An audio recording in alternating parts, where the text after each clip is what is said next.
પાદરા નગરપાલિકાના વેરા વિભાગ દ્વારા વેરો ન ભરતા દુકાનદારો સામે લાલ આંખ કરવામાં આવી હતી।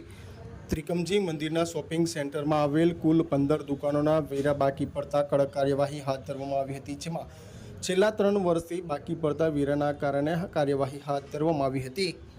જ્યાં નગરપાલિકાની ઘરવેરા શાખા ટીમ સ્થળ પર પહોંચી 15 દુકાનોને સીલ કરવામાં આવી હતી, સાથે તમામ દુકાનો પર સીલ મારવામાં આવ્યું હતું, જેમાં 1,85,000 રૂપિયા વેરો બાકી પડતા આ કાર્યવાહી હાથ ધરવામાં આવી છે।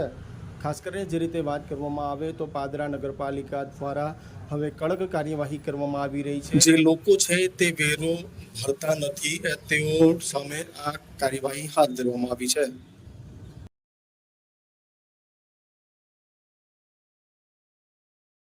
પાદરા નગરપાલિકા દ્વારા આજે વેરા વસૂલાતની કામગીરી વર્ષ પૂર્ણ થયા પછી પણ અત્યારે શરૂ કરી દીધેલી છે અને વર્ષોથી છેલ્લા 3 વર્ષથી બાકી એવા ત્રિકમજી મંદિરના શોપિંગ સેન્ટરો ટાવર A, B અને C એ ત્રણેય થઈને ટોટલ 19 મિલકતોના વેરા બાકી હતા। તેઓને વારંવાર નોટિસ આપવા છતાં પણ પૈસા ભરવા આવ્યા નહોતા।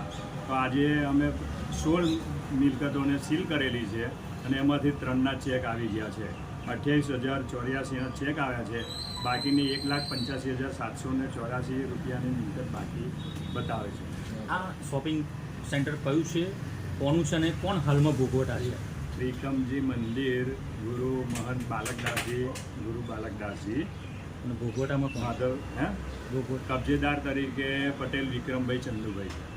તો શું આગળની હવે કાર્યવાહી શું રહેશે સીલ માર્યા પછી? આ પૈસા ભરવા માટે આવશે તો પૈસા ભર્યા પછી અમે સીલ ખોલી નાખીશું। આ સિવાય બીજી પાદરામાં કેટલી મિલકતોને સીલ કરવામાં આવી? ઘણી બધી, ગયા વર્ષે અમે 50 મિલકતોને સીલ કરી હતી, 16 લાખની ઉપર રકમ બાકી હતી।